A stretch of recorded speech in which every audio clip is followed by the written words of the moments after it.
Hey, how are you doing today? What is on your list today? Today we are going to talk about how, or why rather, why it's so hard for many diets to succeed, especially after 40.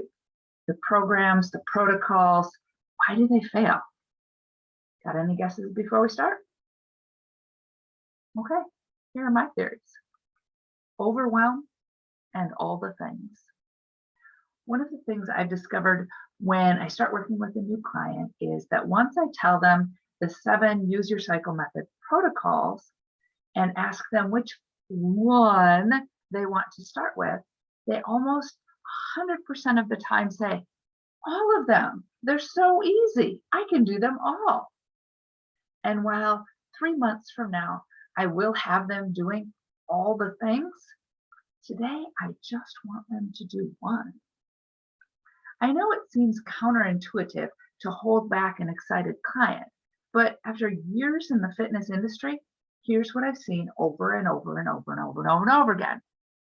First, an excited or desperate woman asks for help.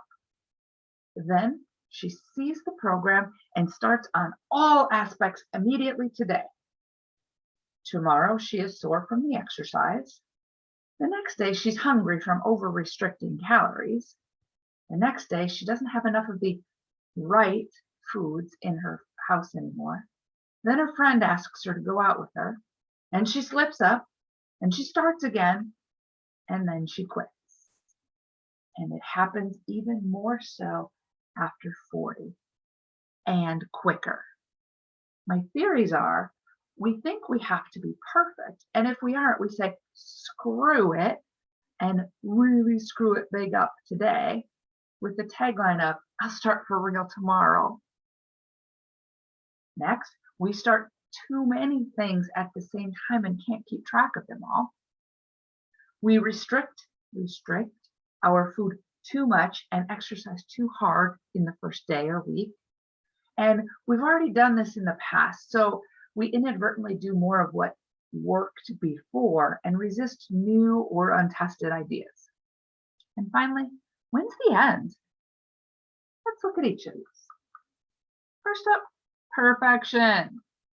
Whether it's a new protocol or one we've done in the past, this time we'll be perfect. Now tell me, would you tell your kid or maybe the new guy at work that here's all the things and then expect them to be perfect tomorrow? No. We might show them all the things, but then give them lots of time to practice before expecting perfection. And even then, we might not expect perfection. So I beg you, give yourself the same grace.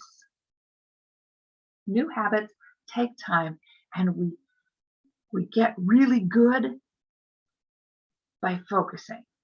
Like, let's think about a band teacher. I was in band in high school, junior high, right? That guy knew how to play all of the instruments. But I bet he didn't know on the first day when he first started becoming a band teacher how to play them all. He probably learned like one section first, like let's learn the wind instruments with the reeds, right? And then because the fingering on the saxophone is the same as the flute, let's play flute. And then maybe jump to the horns and then percussion, one drum at a time, right? It's the same with dieting. There's protein, there's veggies, there's inflammatory foods, there's water, there's seeds, and then there's exercise. Why not focus on just the protein for a while before figuring out all of the things you've got to take out or all of the other things? Pro tip, start by adding in some of the good stuff before subtracting out the yummies. It's a mind. We don't like things taken away. And screw perfection. Just start and do your best. Tomorrow will be better, and next week will be better, and next month even better. But if you never officially start, you don't get results. Now, hand in hand is starting 6 things versus 1. Seeds are easy. I'll use my measured water bottle that I used last time. I love salads. I can squeeze in a stroll at lunchtime and hit the gym after work. Greens at every meal. I got it. No big deal.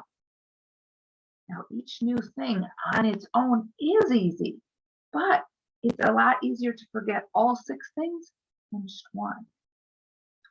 Think about your grocery list. I need milk versus, okay, I need milk, tuna, beans, apple, salad. Milk, tuna, beans, apple, salad. Which list are you likely to bring home all of?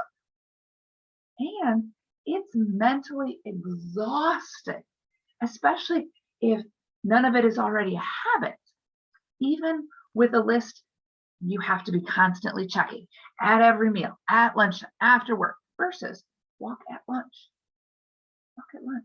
I just have to remember lunchtime, check my list. What am I doing? When am I walking? Right? Honestly, adding one thing a month or maybe weekly is enough. You've got time, and you will get 100 times further because you started and stayed consistent. And if you consistently fail by 1 p.m. every single day. Third, you will notice that we just added things in the above example. That's on purpose. As soon as you say no more, you fail. Your brain doesn't like to be told no, much like a 2-year-old. And when you say no more creamer, and then you go get your coffee, you're already thinking about no more creamer. Versus black coffee today versus protein in coffee today, right? What do you want? Yes, eventually you will likely need to subtract, but if you've already crowded out a lot of the bad stuff with good choices, it's a lot less painful. For example, no more bread versus add a cup of greens at each meal before anything else. You can still have the bread, but only after the greens, if you have room. That way you get the good stuff in first. Then there's history. By 40, we have likely tried dozens of diets, tricks, fads, recipes, and we know which ones worked before and what we didn't like. Or it could be the new science is scary because it's counter to what we learned in the past. For example, we might have learned that protein is fattening, so I need to limit it. Versus, you need protein to maintain muscles, brain function, energy, sleep, and libido. So because limiting protein worked before, you resist twice as much when you're asked to add the protein, even when being told, but brain function, energy, sleep, libido. Think about the first diet you tried. Maybe it was that cabbage soup thing. There's nothing magical about cabbage, except that you cut everything else out.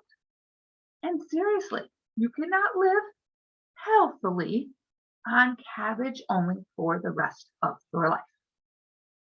Which brings me to my final point. If you are already thinking about the end of a program, you have failed. The best program has no end and incorporates many of your favorites into the lifestyle. If you love cheese, then let's find a way to add some cheese while still eating the greens. Love wine? When can we add it so that you are not feeling deprived, but we still get results? This is the hack to an improved lifestyle. All right, let's review the tips for successful weight loss, especially after 40. Do your best. Start slow. Add the good stuff before subtracting the yummies. Don't restrict. Try new things. It's all an experiment. And there is no end. So what do you think? Which tip has blocked your success in the past? Shoot me an email. It's in the notes. Let me know. Until next time.